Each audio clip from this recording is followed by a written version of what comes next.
నమస్కారం. మన తెలంగాణకు 2 పెద్ద గిరిజన జాతరలు మనదైన రీతిలో మనకు వరం అనుకుంటాం. దేశంలో అతిపెద్ద 2 గిరిజన జాతరలు మన తెలంగాణ రాష్ట్రంలో జరుగుతున్నాయి. మొదటిది ప్రతి 2 ఏళ్లకోసారి పెద్ద జాతర. మనకు సమ్మక్క సారక్క జాతర జరుగుతుంటే, చిన్న జాతర ఏమో సంవత్సరానికి ఒకసారి జరుగుతుంది. రెండో సంవత్సరం మళ్ళీ మహాజాతర జరుగుతుంది. కోట్లాది మంది ప్రజలు దానిలో పాల్గొంటారు. అట్లానే గిరిజన జాతర సంగతి చెప్తున్నాను. మహాకుంభమేళలు ఇవన్నీ కూడా కోట్ల మందితో అవుతుంది.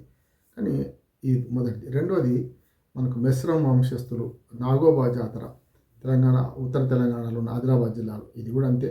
ఇటు పక్కన సమ్మక్క కూడా ములుగు జిల్లాలో ఉంటుంది. ఆల్మోస్ట్ ఆల్ ఉత్తర ఈశాన్య తెలంగాణలో ఉన్నట్లు లెక్క. ఆ రకంగా చూసుకుంటే మనకు ఏదైతే ఈ మెస్రం వంశస్థులు వెంకట్రావు గారు వంశ పారంపరిక ధర్మకర్త, అట్లాగే నాగోబా జాతర నిన్ననే 28 జనవరి 2025 మొదలైంది. ఇది మన తెలంగాణ రాష్ట్రం కాకుండా అటు ఛత్తీస్గఢ్, మహారాష్ట్ర, ఒరిస్సా, ఆంధ్రప్రదేశ్ ఈ 4 ప్రాంతాల నుంచి మన తెలంగాణతో పాటు 5 రాష్ట్రాల నుంచి గిరిజనులు ఎక్కువ మంది, దండకారణ్యంలో ఉన్న గిరిజనులు అందరూ కూడా వాళ్ళు తెగలకు అతీతంగా ఈ జాతర జరుపుకుంటారు. మిశ్రమ వంశస్థులైన వెంకట్రావు నిన్ననే ఆ జాతరని ప్రారంభించాడు. ఆ తర్వాత ఈ మధ్యనే పోయిన సంవత్సరమే రేవంత్ రెడ్డి గారు, మన తెలంగాణ రాష్ట్ర ముఖ్యమంత్రి రేవంత్ రెడ్డి తాను సొంతంగా కట్టించిన గుడి దగ్గరనే ఈ జాతర మొదలైంది. దాంతోపాటు మిశ్రమ వంశస్థులు 22 మన వంశస్థుల 22 కుటుంబాలు కలిసి ఈ జాతరకు వాళ్ళ ఆడపడుచులను పంపి అక్కడే ఒక మర్రి చెట్టు ఉంటుంది. ఆ మర్రి చెట్టు దగ్గర కోనేట్లో నుంచి నీళ్లు తీసుకొచ్చి, కుండలతో నీళ్లు తీసుకొచ్చి ఈ జాతరకు అంకురార్పణ జరిపారు. రేపు అంటే ఏదైతే 31 నాడు ఎల్లుండి పెద్ద ఎత్తున ఈ జాతరలో అసలైన దర్బార్ జాతర మొదలవుతుంది. దీనిలో ఎల్లుండికల్లా ఇవాళ నిన్న అంకురార్పణ జరిగింది. 2 రోజుల దాకా భక్తులు వస్తుంటారు పోతుంటారు. కానీ ఈ దర్బార్ జాతర 31 నాడు జరిగే దర్బార్ జాతర చాలా పెద్దది. ఫిబ్రవరి 4 దాకా ఈ జాతర జరుగుతుంది. అందుకని మనకు సాంప్రదాయాలు, గిరిజనుల్లో కొన్ని సాంప్రదాయాలు ఉంటాయి, మనకు మైదాన ప్రాంతాల్లో కొన్ని సాంప్రదాయాలు ఉంటాయి. అడవిని నమ్ముకున్న వాళ్ళు కనుక అడవి దేవతలను కొలుస్తారు వాళ్ళు. అందుకనే ఈ నాగోబా జాతర ఆ అడవి దేవుడిగా భావించే నాగోబా పేరు మీద జరుగుతున్నది. వారి త్యాగము అవన్నీ కూడా తలుచుకుంటారు. చెట్లకు పుట్టలకు కూడా మనం పూజలు చేసే ఆచారం అది మనకు అడవి నుంచి వచ్చింది.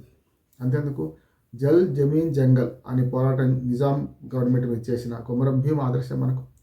అట్లానే చాలామంది గిరిజన నాయకులు మనకు ఆదర్శం.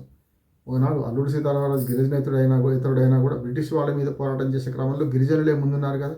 గంటన్న దూరం నుంచి ముందు పెడితే అందరూ గిరిజనులే. కనుక సామాజిక పోరాటాల్లో కానీ రాజకీయ పోరాటాల్లో కానీ గిరిజనుల పాత్ర తక్కువది కాదు. వాళ్ళ గురించి ఒకటే మాటలు చెప్పొచ్చు: ప్రేమ వస్తే కౌగిలించుకుంటారు, కోపం వస్తే కొరికి చంపేస్తారు.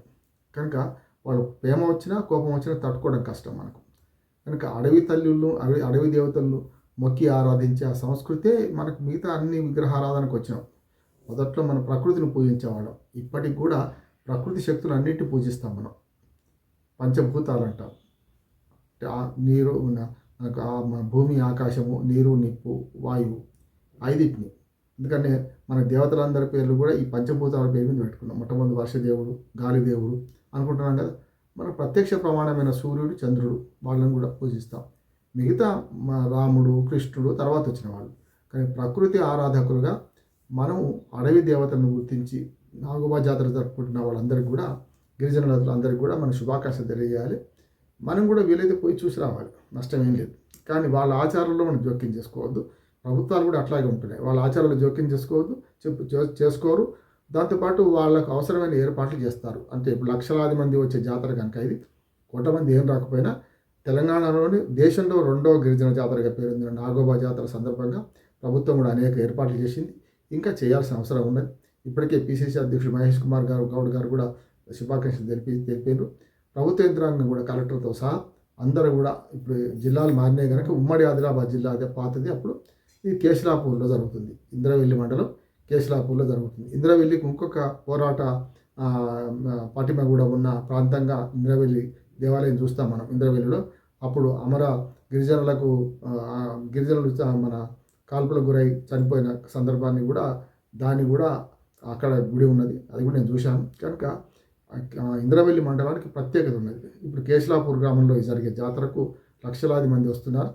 వారందరూ మరి గ్రామ అడవి దేవతను మొక్కుకొని నాగోబా జాతర శుభప్రదంగా జరిపించుకొని ఎవరిళ్ళకు వాళ్ళు మంచిగా హాయిగా వెళ్ళాలని కోరుకుందాం.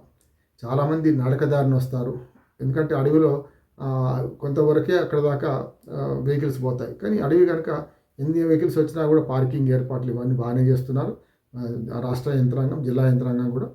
దాన్ని ఉపయోగించుకోవాలి.